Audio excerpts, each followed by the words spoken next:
Mario Kart 8 Deluxe is the best-selling Switch game and the best-selling Mario Kart game. Though surely with those two prestigious titles, every track in the game is bound to be amazing. Right? Well, that's where I come in. I've painstakingly ranked every single non-DLC track in the entire game. Speaking of, how many non-DLC tracks are there?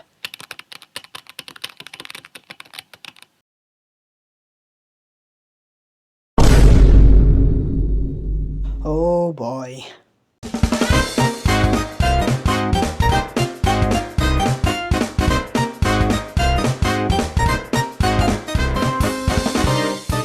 So with all that being said, what is my least favourite track in the game?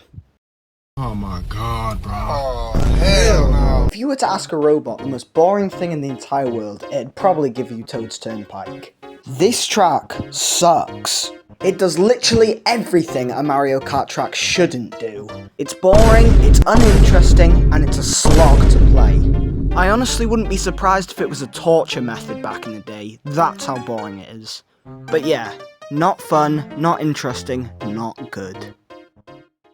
I got this! Okay, you know everything I said about Toad's Turnpike? Yeah, crank that down slightly and have slightly better theming, okay? That's Dry Dry Desert. Okay, this track is nowhere near as bad as the other two, but it's still pretty bad. There's just nothing really notable about this track. I guess I could commemorate it for the two separate paths you can take, but that's kind of about it. Now that those three stinkers are out the way, we can finally move on to the below average tracks. Hello? Neo Bowser City. I'm pretty sure everyone expected this track to be in the bottom half of this ranking. This track has many flaws. The main thing holding this track back is the actual layout of it. The slippery roads combined with the sharp turns makes this track pretty unfun. So yeah, I'd say it deserves this placement. I'm honestly not sure why I don't like this track. I guess there's just a bit more to be desired. You'll soon find that I'm not the biggest fan of water tracks, which is probably why this is so low. But yeah, it's quite unfortunate that this is the second track in the entire game. In my original placements, I had this and Neo Bowser City swapped, because I felt this track was bland as bland could get. And every single time I played this track, I never realised that we were actually going upside down. Which is kind of dumb considering this is like the promotional material for the game. But yeah, it's just a bit bland really, nothing really notable to say. This one is definitely a skill issue, but I don't even care. This was a nightmare when I was younger. Whenever this track got picked, I already sealed my fate in 12th place. So yeah, this track has spot 42 because of unresolved childhood trauma. Another thing you'll learn about me is I do not like the Rainbow Road tracks. Like, I genuinely can't believe they brought all of them back. But out of all of them, I'd say this one is the worst. Credit where credit's due, I do like the space station segment, but other than that, this track is buns. Okay, now that all the below average tracks are out of the way, let's have a Lightning round. Every track from 40 to 30, I think they're just alright. Not good, not bad. Although there is a lot of positives about this track, like the theming or the alternate paths, it's just not fun to play in my opinion, and I just don't know why. It's really cool, I like the idea of it, but the main theme of the track is actually the most annoying aspect of it. That train has killed me more times than anything. It's just Dry Dry Desert the better, and you can challenge me on that. It is a desert level though, and therefore empty, which is why it's this low, but still a good level. I like parts of this track, but it just feels disconnected. Like it's two separate tracks instead of one big one. But yeah, the big eel is cool though. Another Rainbow Road level, but this one I actually don't mind. I honestly think this one looks better and the city looks so cool. But yeah, still a Rainbow Road level. I honestly love the theming of this. In fact, the entire first section of the level is honestly amazing. but then the water bit absolutely ruins it. Another cool level. This probably has a bit of bias though, considering the piranha plants are my favourite enemies. But yeah, nothing really to note here except the underwater bit. I think I'm probably going to get a lot of hate for this, but I really like my placement of Royal Raceway. This level doesn't get enough praise. The hot air balloons are awesome and I really like the course. I love the split paths in this level. The fact that you can see the other racers above you is so cool, and the entire level's theme is also just really awesome. And they've got cool little piranha plants. I know this point might not make much sense, but the scale feels off to me, like we're really tiny. But I like the boulders at the end. They serve as a fun obstacle. So there we have it. That's what I think of all the alright tracks. But anyway, moving on to the good tracks. These are tracks that I think are fun to play and just a great experience. Grumble Volcano, a really creative track that does something that we haven't seen in any other tracks in Mario Kart 8. The idea of the track crumbling every lap is honestly really cool. It makes every lap feel unique and different. This is definitely one of the harder tracks in the game, but it's still fun nonetheless. DK Jungle is a great adaptation of the Mario Kart 7 track, also called DK Jungle. First of all, this track looks amazing, just like all the other tracks to be honest. But if I'm being honest, I think the shortcuts is where this track shines. The giant glider bit at the end is also extremely cool, so yeah, nice track. The final Rainbow Road track, and also the best one in my opinion. The Rainbow Thwomps looks great and it's really fun to predict which side you have to go on. I honestly think the layout of the track is the best aspect of it. The fact that there's no barriers makes it very hard, but I honestly think the difficulty makes up for the visuals of this track. Boy do I have a history with Ice Ice Outpost. This is the first track in the game that I really tried to do good on. I learn every technique, every shortcut, every corner. So that being said, I'm pretty familiar with this track. But do I actually like it? Yeah, I do. The shortcut in the start is definitely one of the best in the game. Big Blue, definitely one of the faster tracks in the game. But as you'll know later, there's a better, faster track. Honestly, one of the only reasons why it's this high up is because it has the biggest shortcut in the game. But yeah, I'm not really a fan of the conveyor belts if I'm being honest. I always find them a bit tricky. But I do like the water bit though. This is probably an unpopular opinion, but I'm a big fan of Cheep Cheep Beach. I don't know why, but I love the open feeling of this track, like you're not confined to the actual track. The beach bit towards the end is also really cool. There's also something about this track that's just so relaxing to me. I can't quite put my finger on it. It just feels so warm. Talk about a creative idea for a track. This is yet another track that I used to grind out during my Mario Kart 8 days. Which is probably why there's some bias, but it's my opinion. Either way, this track is extremely cool. The shortcuts in this track are really difficult to pull off, so you feel really good when you do them. Yeah, nice track. Another creative idea for a track. Having 4 different seasons makes every single time you load up this track feel different. The track itself is quite bland with not much shortcuts, but the fact that the seasons change is just so cool. And it's based off a game that I really like, so yeah, of course there's going to be some bias.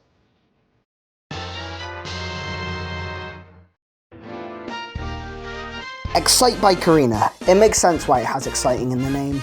I always used to be better than my brothers at Mario Kart, so finding a balance in the track was just impossible for us. Enter Excite Bike Arena, the perfect balance between skill and luck. This track holds some of my best memories from Mario Kart. Dear viewer, I give you Big Blue, but better. I mean, are you guys surprised? A track based on the Captain Falcon? Of course it's going to be amazing. The fast pace of this track is amazing, and the shroomless shortcut is so cool. This track makes you feel awesome. I've truly had so many close calls on the finish line. So yeah, good track. Anyway, moving on to the tracks that I think are great, have little to no flaws. Anyway, how far are we? 10 minutes? I think it's time for another lightning round. Ooh, that's embarrassing. The voice changer didn't work. Shy Guy Falls. I really like the fact that you can drive on the waterfalls. It's super creative, but also quite disorienting, in a good way though. I mean, the standout feature in this track is the multiple paths, and that's also the best aspect of it. And we can't forget about the giant egg at the end, it's iconic. A really cool concept for a track. And the giant note things are a really cool obstacle at the end. I like how it makes the ground shake. Yet another track that I used to sweat. Although this track is quite basic, I'm a really big fan of it. So yeah, another good track. This one's controversial, but I'm happy with my placement. If I'm being honest, I think this track was better for the Wii. Something about it just doesn't feel the same. You'll know later on that I'm quite a big fan of basic tracks, but this one in particular really shines out to me. The big shortcut on this track is also awesome. Yet another Wario themed track that just barely makes the top 10. I like how it's one continuous line rather than a circle. Very creative. Shortcut, if you're watching this, I hope you're happy with this placement. The fountain mechanic towards the end is also really cool. I like the fact that it opens up and serves as an alternate path. For being the first track in the entire game, this is a great introduction to the series. It shows off many mechanics and is also really fun to play. There's a lot of things to like about this track. Of course, alternate routes gives it extra points, and the wall riding thing is just also really cool. Wow, so this is it, the top 10. If you've made it this far, then I honestly can't thank you enough. And if you skipped this point, I will find you. But anyway, it's finally time for Quacky Gamer's non-DLC Mario Kart 8 Top 10. This is a great solid track. Tell me, what's not to love about this track? From the Genzua glider you can do at the glider bit, even to the simple boulder that lets you use the main glider bit. Plus, I'll never think thwomps are uncool. Like honestly, they're such a fun obstacle to predict and avoid. And that's why this track is good. I don't know about you, but there's something just so cozy about this track. I'm a big fan of all the little houses inside the tree, and the little gushing water bit inside the broken log later in the level. This track always kind of resonated with me in a way. Something about it just feels so magical that I can't really describe in any other track. My appreciation for this track grew after watching Red Falcon's video on removing Lakitu. The idea of the Toads having their own little community and stuff was really cool to me. And although there's only one shortcut in this track, which you can do shroomless by the way, the track never seems to get old or boring, and that is vital for a Mario Kart 8 track's success. I'm picking Moo Moo Meadow because holy, what a track!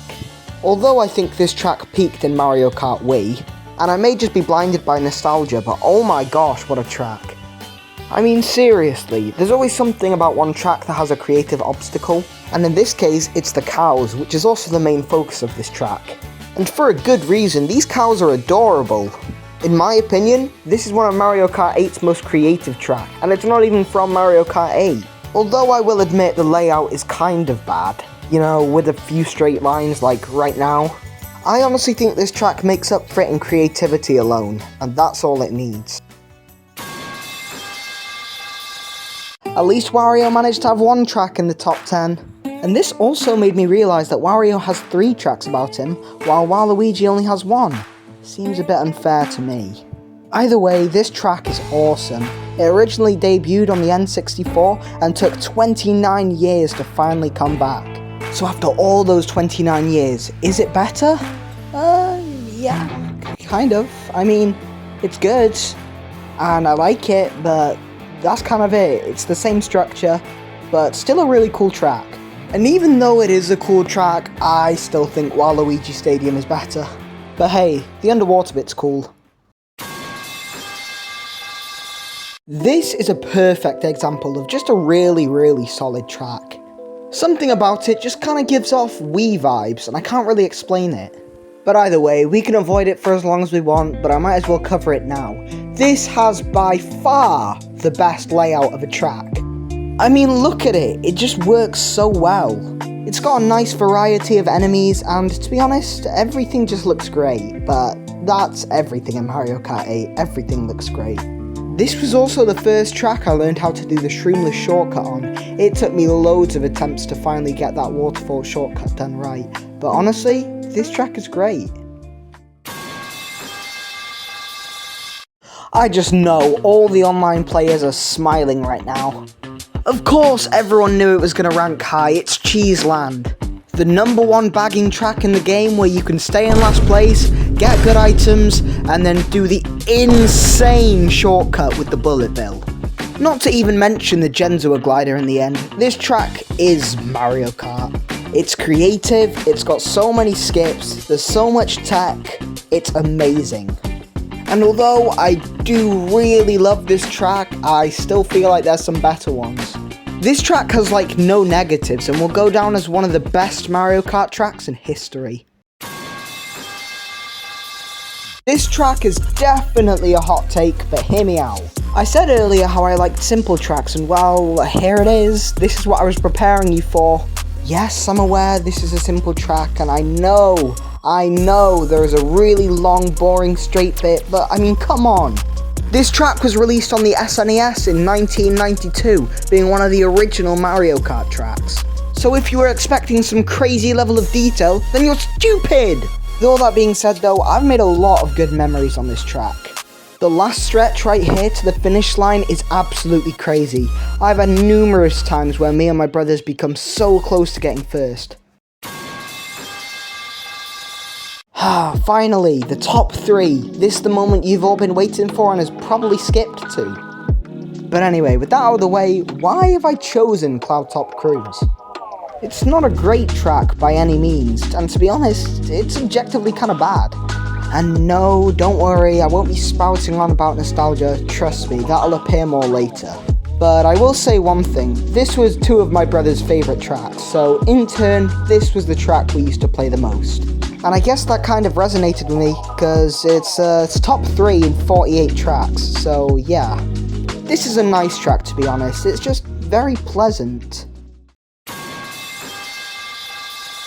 Yo Robot, give me an example of an amazing track. That title would of course have to go to Sunshine Airport. Honestly, yeah, you're right. I've made honestly so much memories on this track. This was the first ever track I used to sweat. This was one of the first ever tracks I ever played. This was the first ever track I ever won. This track holds a lot of titles, but one title it'll always hold is one of my favourite tracks. I can never replace the feeling of beating my brothers on this track for the first time. Is this track good? Objectively, no. It has a basic layout, it's not the most visually appealing thing, and the designs are quite boring. So yes, this track mainly is up here because of the memories I've made with it, but that's Mario Kart at the end of the day. Mario Kart isn't about how many times you can cross that finish line, it's about the memories you make with the people around you. So anyway, you've waited long enough. It's finally time for my favourite non-DLC Mario Kart 8 track.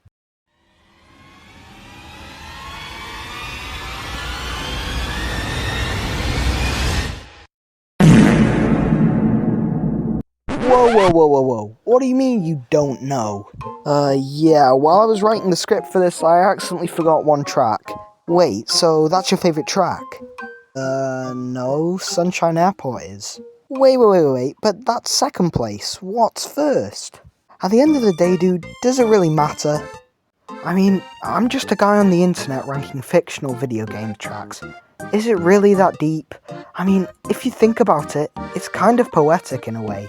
Maybe this was destiny trying to tell me that there is no single best track, and that every track could be someone's favourite, from Sunshine Airport all the way to Toad's Turnpike.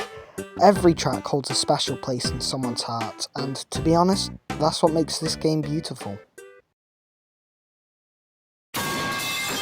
It's just dry desert. It's just dry. Oh my god. It's just dry. Oh my god. It's just dry desert. Oh my god! Dry.